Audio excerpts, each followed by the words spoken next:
Hello, folks, and welcome back to Rugby Ascendant. This is Chris with breaking news from World Rugby. Out of Dublin, huge news, which will affect the next 11 years of rugby union. World Rugby has confirmed the locations for the next 3 women's and 2 men's Rugby World Cups as it attempts to accelerate global development and growth for rugby union. At its annual meeting today in Dublin, the World Rugby Council unanimously approved the staging of Rugby World Cups in the following countries. England will host the Women's Rugby World Cup in 2025.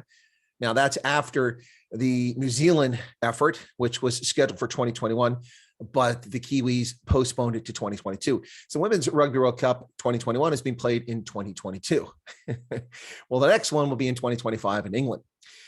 Then we have back-to-back men and women's awards, and an interesting approach here. Australia will host the 2027 Men's World Cup and the 2029 Women's World Cup, while the United States, for the first time ever, will host a Rugby World Cup in 2031 for the men and 2033 for the women.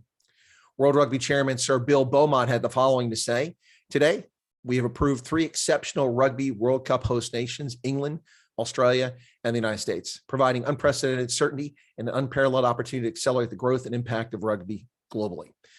It's great for rugby, for fans, and for the host nations. The confirmation of host locations is supported by a new partnership approach to event delivery that will power long-term sustainable development, including in the United States and across the women's game, enabling sport to realize its global potential on and off the field. It's a landmark moment for the sport and an exciting development for fans. Well, there you go, folks. And in fact, that is the key point here. This hopefully will help propel the women's game even further forward. It's from pretty fine entertainment, women's rugby, and it's been growing strength to strength, although it's still a tiny fan base. Having attended the Women's Rugby World Cup in Paris in 2014 and then in Ireland in 2017, I can attest to the growth between one World Cup to the next.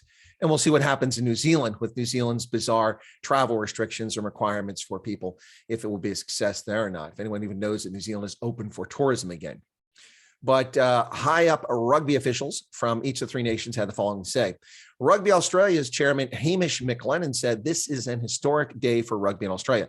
We're not beyond thrilled, or we are beyond thrilled to be welcoming not 1, but 2 Rugby World Cups to our shores. It's a game changer for rugby in this country, a once-in-a-generation opportunity to revitalize and secure the future of the sport here and see the game we all love grow and thrive for years to come. And I have to agree with the sentiments. This is a critically important juncture for rugby in Australia. Rugby league is popular in Australia, and Australia's gone through an awful lot of unfortunate times under the illegitimate penal colony approach, a leadership of Scott Morrison, and particular places like Victoria State with Dan Andrews, people who abrogate the rule of law and punish people. So Australia really has time to get its act together and return to the group of nations, the community of nations that follow the rule of law between now and then. Rugby Football Union Chief Operating Officer in England, Chief Finance Officer, and former England captain Sue Day had the following to say: we are thrilled to be hosting a Rugby World Cup 2025. It's going to be incredible. We would like to thank government for their support in making this possible. Working closely with government, UK Sport, Sport England, and World Rugby together will create a lasting legacy for women's rugby in England, UK, and across the world, both in terms of attracting more people to play and attracting new fans. And I have to say that of all these, this is the one that's probably the most likely, secure, no question, no brainer. England 2025 for the women, England, United Kingdom, the 2 of them, repeatedly host world-class sporting events. The geographic distances are reasonable. People can travel from venue to venue and see a lot of the country, as I did in 2015 for the World Cup. So it's a good idea. The Cricket World Cup has succeeded there. We've seen other sports do quite well in England. So this seems to be a no-brainer for them, and it should go very well.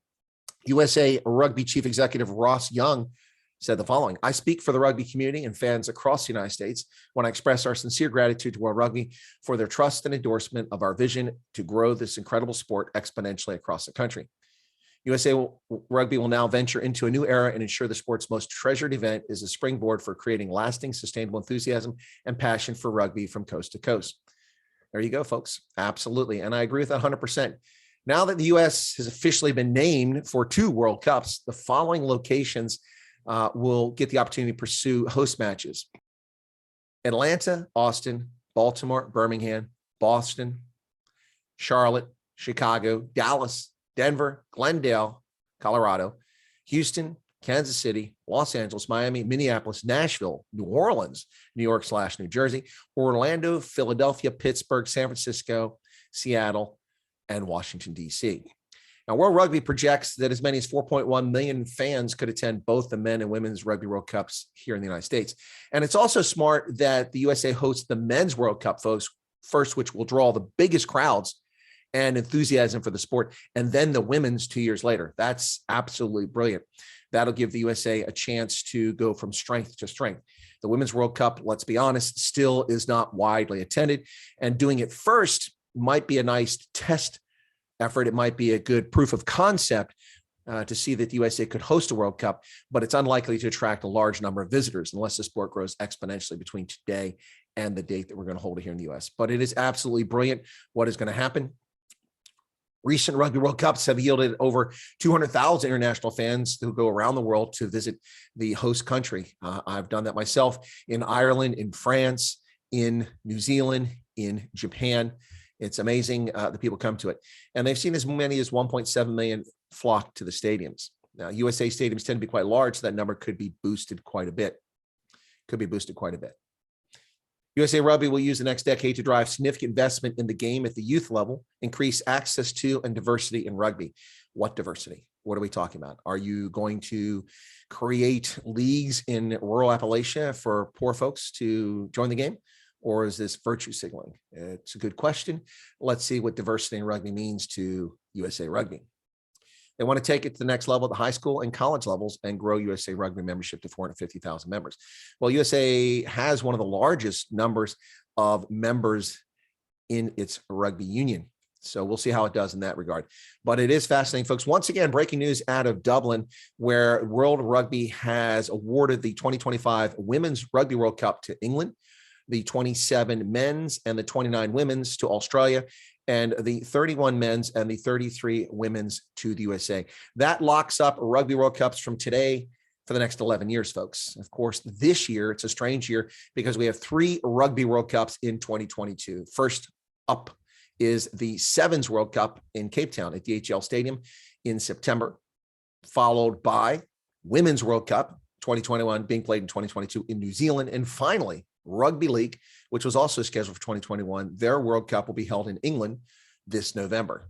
And there you have it, folks. That's the situation for those rugby unions. Congratulations to England, Australia, and the United States for securing those World Cups. That means that there'll be no South Africa, no Ireland, no additional France World Cups before 2035. 13 years from now. Thanks a lot, folks. Be sure to smash the like button, become a subscriber if you don't mind. Really appreciate your support. Take care, and congratulations to the rugby unions once again.